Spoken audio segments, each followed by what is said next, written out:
And I'm going to ask everybody to put on your seatbelts. We're going to cover a lot of material and at a fairly fast pace. I always like to start presentations with who will benefit from this presentation.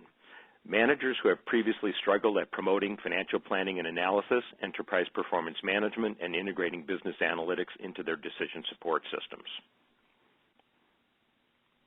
Who intend to champion any or all EPM and business analytics improvement techniques, and they need a compelling call to action. And the reason I put champion in quotes is it's just been my observation that although it's really nice to have executive sponsorship for initiatives and programs, often they're preoccupied with firefighting or short-term needs or maybe even office politics.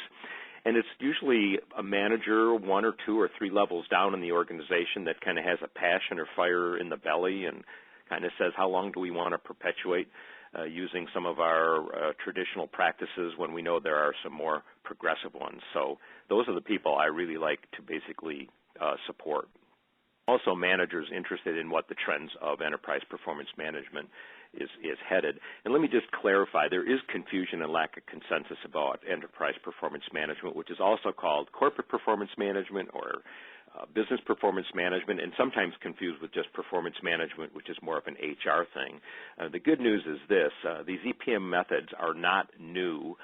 Basically, they are been around for decades, arguably before even computers.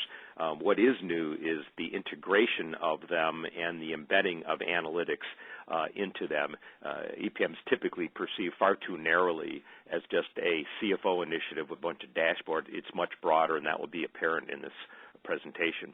So what I'm going to do is initially sort of describe some of the eras of management accounting, because that's somewhat fundamental component of enterprise performance management. And then I'm going to go through the 7 trends, and I'll read them quickly. We will go through them. First is the expansion from product to channel and customer profitability analysis. The second is the integration of management accounting with the EPM methods. Third is the shift from historic to predictive accounting. You'll see what that means. That means almost moving from the budget to rolling financial forecasts. The fourth is embedding analytics into enterprise performance management. Fifth is going to be some debates about alternative costing methods. Sixth is the shift, or if you will, advocation of IT chargebacks or chargebacks from service centers. And then the last one is one that's really sort of a personal issue with me, which is why is it taking so long to adopt all these things? I am 65 years old. My grandsons are 11 and 13. I got involved with these things 20-plus years ago, and I'm saying these will take off like a rocket. They haven't, but they are moving, and what are some of the things that are slowing the adoption rate, which is how I'll end the presentation. Let's talk about the eras of management accounting. This is meant to be somewhat of a humorous slide. The first age I call the Stone Age slide, 20,000 years ago, cavemen, rocks and piles. Then those of you who may be historians may know that in 1492, Luca Pacioli, a monk in Italy, created or documented double entry bookkeeping. Then we get to basically the Industrial Revolution, the late 1800s, early 1900s. Frederick Winslow Taylor, the industrial engineer, which I was educated in, created kind of mass volume productions, and then was accompanied by a man who documented standard cost accounting to go with it. Then the next era was sort of a setback. The Depression actually had partly to do with poor reporting, breaking of rules, and then rules did come in, SEC, FASB, generally accepted accounting principles. The reason I say it's a setback is that put a substantial amount of emphasis on financial, regulatory, and compliance reporting. What we are talking about here is internal management accounting for internal decision-making. The 2 eras that I really like where we're at now is what I call the consumer era, meaning calculating channel and customer profitability, not just product cost. We'll talk about that in a second. And then the era we are moving into is the analytics era, the big data era, the shift from the historical view that describes what happened to understanding what can happen. So let's start with the 7 top trends. I'll probably be on the first 3 trends for probably 2/3 of the talk, and then we'll move through the 4th, 5th, and 6th quite rapidly. The first trend is the shift from being product-centric to customer-centric and doing profitability analysis. Products and standard service lines are not the only thing which accountants should compute costs for. What about all the costs that have nothing to do with making products and delivering standard service lines, such as in service organizations like a bank? The problem with traditional accounting's gross margin reporting is you don't see the bottom half of the picture, and I'm going to make a case that the bottom half, we're talking about, channel, selling, distribution, marketing expenses, is much more important than the top half.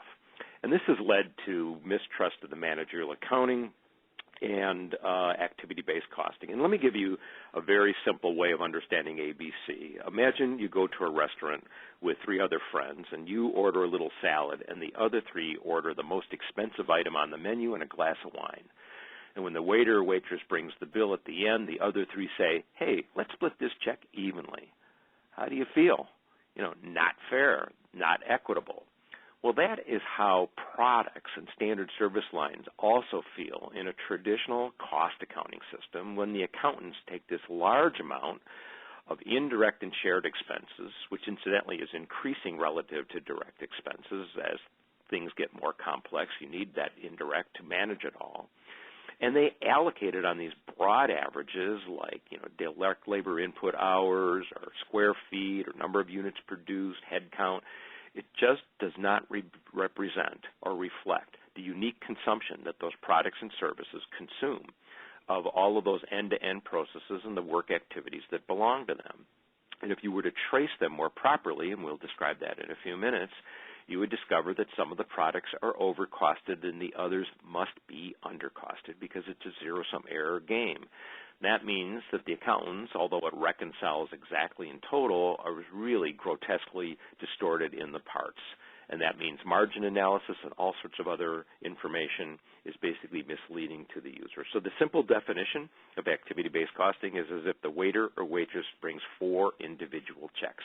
You pay for what you consume. Just the training session, but the way activity-based costing works is you start with the general ledger cost centers. The problem is when managers receive that report on the left, they'll ask how much they're either happy or sad, but they're rarely any smarter. So what ABC does is it translates that $914,000, as you can see, into the language of work, and then it reassigns it into the products or standard services based on quantities or drivers that reflect the consumption of the work. In effect, the expenses really don't start on the left. They really start far from the right. The products and customers place demands on the workload then draws on the spending, and then the costs measure the effect in the other direction. In effect, costing is modeling. It isn't quite as simple as this diagram, a 2-stager. If you look at the right, you've got support departments that support other support departments and so forth that eventually support the frontline departments that interact with customers or make products. So it has to be a multi-stage cost assignment. Again, this may look like a complex diagram, but it's a pretty good reflection of any organization's expense structure. You've got the resources at the top collected through transactions, salary, supplies, and so forth. They get reassigned to the work activities that are in the end-to-end processes in the middle, and then they eventually pile up into the product and customer-related expenses at the bottom. You have to adjust your thinking when you think about costing. It's not a flow chart, swim lanes, and the like for processes, although the middle box can be exported to process diagrams. What it is it's a reassignment, so the inputs at the top will exactly equal the outputs at the bottom. All of those arrows, think of them as thin straws or wide pipes that reflect the amount of money flowing through. And if you imagine that all of those arrows are going the opposite direction from bottom to top, just imagine that in your mind. That's what's happening in any organization every